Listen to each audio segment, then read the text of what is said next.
Hey guys, so two fan film trailers came out today. The fan film trailer for the Incredible Spider-Man by Triple Death Movies, and the trailer for the big budget Spider-Man 2 Another World fan film.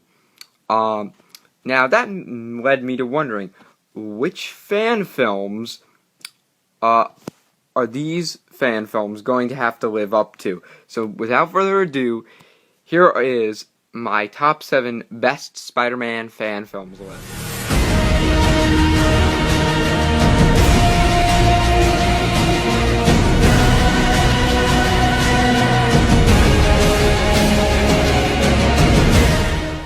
So coming in at number 7 is Spider-Man Hero of New York. Now this is not a perfect fan film. There are many flaws, like for instance, I feel there was a bit too much baggage taken from the movies.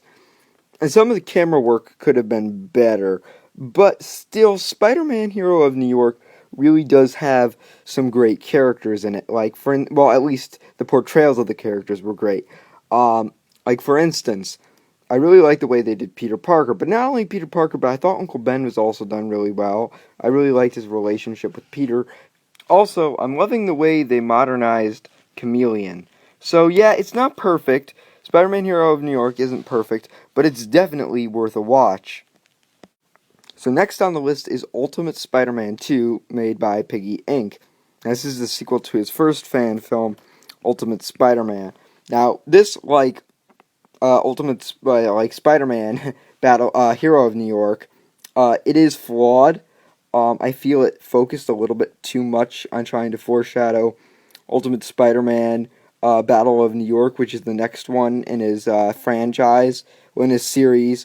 It's a two-parter, so part 1 is coming up.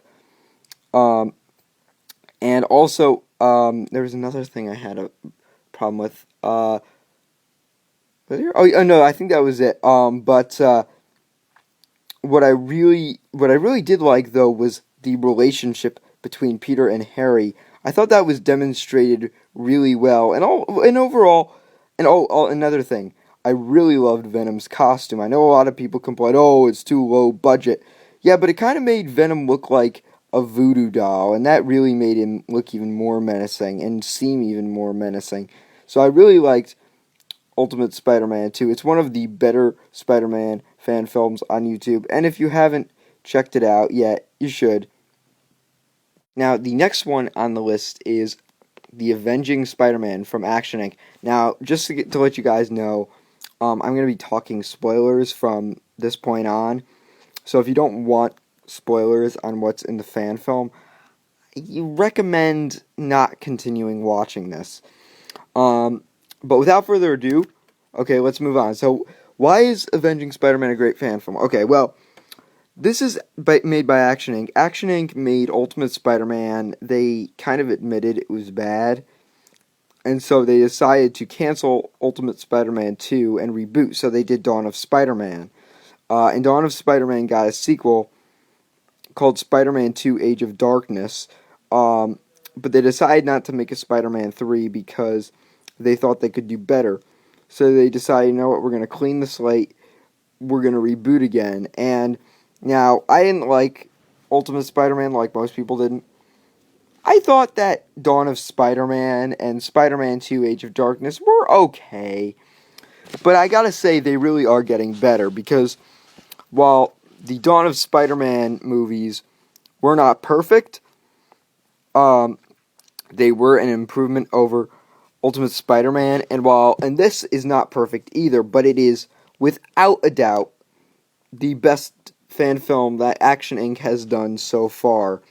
Now, Eddie Brock, I really liked Eddie Brock in this fan film. I thought he was done really well. I also really liked Costa in the role of Peter Parker. I liked him better than Mikey. I liked Mikey as Spider-Man, but I thought Costa did a better job. So I thought they did great, and the actress who played Gwen, extremely hot, came back. And I really liked the way they did Eddie Brock, too. He was sort of based off of the Ultimate version, but there were still some aspects changed about him. So it really was a good fan film. Only problem was Uncle Ben didn't die. So yeah, it's not a they did the origin, but Uncle Ben didn't die. Peter just reads a letter from his dad, and he's like, "Oh, wow!" The dad just says, "Hey, Peter, it's a spider. If it bites you, become Spider-Man, okay?" Peter's like, "Wow!" And that's what inspires him. Not really as powerful as Uncle Ben dying, but still a great fan film. And with their upcoming fan series, the Spider-Man saga coming out this fall, Actioning might just have a chance to finally hit it out of the ballpark. So, next up on our list is Marvel Knights Spider-Man. Now, Marvel Knights Spider-Man is only 5 minutes long, and it was intended to somewhat serve as kind of a pilot for their upcoming series, their upcoming fan series, which will also be called Marvel Knights Spider-Man. Now, and I gotta say, this follows a very slight plot. It's not like a big, if you're expecting a lot of plot twists and turns and surprises, you might be a little bit disappointed. But still, Marvel Knights Spider-Man really does do a great job of capturing the vibe of Peter Parker. And they even show that Peter Parker has to go through, a bunch of challenges. It shows all within that 5 minutes, they show you many of the challenges that Peter Parker always had to go through as Spider-Man, and that was really interesting as well. I really liked that. But one thing, what I really loved was how eye-popping it was. I mean, they had Doc Ock's tentacle arms. When they did that, the CGI for that looked incredible. And then the animatronics for the lizard were incredible. And then the post-credit scene with Miles Morales is sure to get any character going crazy. Well, any fan going crazy, I'm sorry. But yeah, I would highly recommend watching this. And I think they started a Kickstarter campaign to get a lot of money. And they said in a video that they wanted that money because they wanted to do Venom, Carnage, and Ultimate Green Goblin. Not 616 Green Goblin where he just puts on a mask. The Ultimate Green Goblin where he turns into a huge, gigantic, Hulk-like green demon, pretty much. They want to do that. So I'm guessing that the series will probably focus heavily on special effects. But I can't wait for it, and this was a great fan film, and I definitely recommend that you go and watch it. Now, number 3 is Intractable. Now, Peter Parker is a man who tries his best to stand by his morals. However, what if Peter was pushed to the edge? What if he had to deal with loss so much that he just couldn't keep his dark side within him? What if he just had to let the darkness out? What if he was just, what if it almost made him a cruel person? This is the question that Heath Gleason answers in his original fan film, Intractable. Yes, that's right. Intractable is very much about dealing with loss. You see, Aunt May has now died, and Peter at least he feels, he has no one.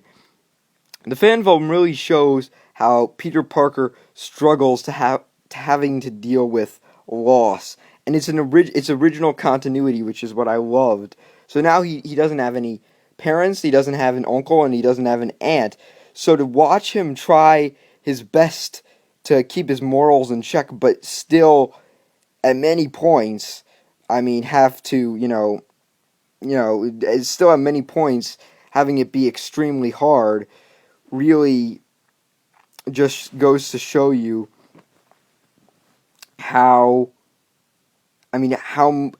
greatly they represented the character. They represented the character perfectly in Intractable. And they also added some original things to it. And I love the way that they did the symbiote. So Intractable is darker, it's original, and it really captures some of the aspects of Peter Parker that the movies never had. Intractable is an absolutely amazing fan film. And in fact, the Spider-Man 2 Another World trailer that surfaced today showed that Joey Lever's Spider-Man from Spider-Man Lost Cause will indeed be going up against the intractable Spider-Man. Oh, and one more thing. I love Keith Gleason as Spider-Man. He really had a compelling performance. This is definitely recommended as a good fan film. So coming in at number 2 on our list is The Green Goblin's Last Stand. Now this is the so turn back the clock 23 years and you have the earliest installment on our list. Now, the story of how this came to be was there was a Spider-Man fan / filmmaker named Dan Poole. Now Dan Poole had heard that Marvel was developing a Spider-Man movie. He got really excited about this, and he really wanted Marvel's attention. The problem was there wasn't a YouTube at the time. There was no YouTube at the time, and there wasn't even any internet at the time. So, I mean, nowadays, you can put a fan film on YouTube, a Spider-Man fan film on YouTube, and at least 100 people are going to see it. Even if your channel has, 5 subscribers, and you put up a Spider-Man fan film, people want to watch Spider-Man fan films. It's real. No wonder Spider-Man has more fan films than just about anybody because, Spider-Man fan films really have helps to get YouTubers, more popular. But they didn't have YouTube at the time. They didn't even have the internet at the time. So he had to find another way to try and catch their interest. So at first he just did some little short films, like Bullseye, and one where Spider-Man fought Bullseye, and another one where he fought Mysterio. And those, I think you can watch the Spider-Man versus Bullseye one on YouTube. The Mysterio one apparently is nowhere to be found anymore on the internet. But then Dan Poole, he was starting to give up on his idea. But then Stan Lee came out and announced that James Cameron was going to direct Spider-Man. So Dan Poole gets really excited. He's like, oh, I got to put these people together. So he assembles a group of people to do a Spider-Man fan film, a full-length Spider-Man fan film called The Green Goblin's Last Stand. So The Green Goblin's Last Stand was based off of the Death of Gwen Stacy comic book. You see, the first issue of in the comics, part 1 of Gwen Stacy's death, I think the first one was called, the first one was called, I can't remember, either the first one or the second one was called The Night Gwen Stacy Died. One of them was called The Night Gwen Stacy Died. Then the other one was called The Green Goblin's Last Stand. Can't remember which one was which. But, so basically he adapted that. And he adapted it better than The Amazing Spider-Man 2 did. Because The Amazing Spider-Man 2, in that, Gwen's death was pretty meaningless. It was just a normal death. But in this, they actually captured the substance. It really was a great fan film at the time. And even to this day, it remains very high on the list of greatest Spider-Man fan films. You can see that. It's number 2. So which fan film do I think is the only one that's better than this? Well, you're about to find out. Number 1, Spider-Man: A Greater Calling. Now, you may not have heard of this fan film, and that's because it came on the internet about a year ago, but it was originally not on YouTube. It was originally on Vimeo. Only about a week ago, it surfaced onto YouTube. But this fan film is just a work of art. I watched it yesterday, and I've watched it like a million times since then. A Greater Calling is brilliant. A Greater Calling really shows the gap between people. Well, first of all, let me say one thing I really loved about it.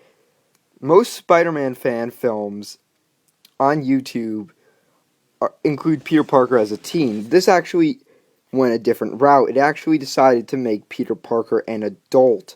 And it really, really does distinguish how well Peter Parker, it really shows a difference between how he was as a teen and how he was as an adult.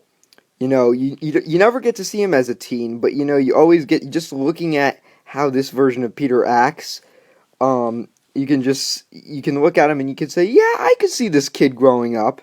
I could see a young teen Peter Parker growing up to be this guy. And the guy who put the cast did a brilliant job. Nick Fury, the guy who played Nick Fury, Bill Butts. I know that sounds like a funny name, but he did a brilliant job. The guy who played Spider-Man was just, I believe his name was Dylan Bass. Brilliant job. He had a funny side to him, yet he also had a compelling side to him. And oh my God, the guy who played Uncle Ben just ripped my heart out of my chest. I mean, this fan film literally gave me chills. Not only was it original, but it really showed how, I mean, if you're expecting an epic showdown, I will say this, if you are expecting an epic showdown between Spider-Man's enemies in this fan film, then you might be a little bit disappointed. But for me at least, what I loved about it is it showed not just that the mask is important, but the man behind the mask is even more important. And that was just brilliant.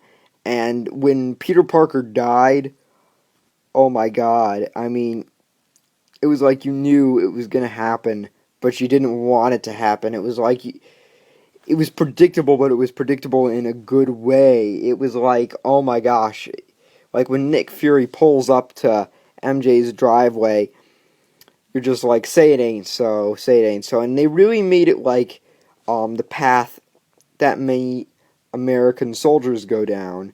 For instance, Peter Parker, he's offered the chance to serve his country.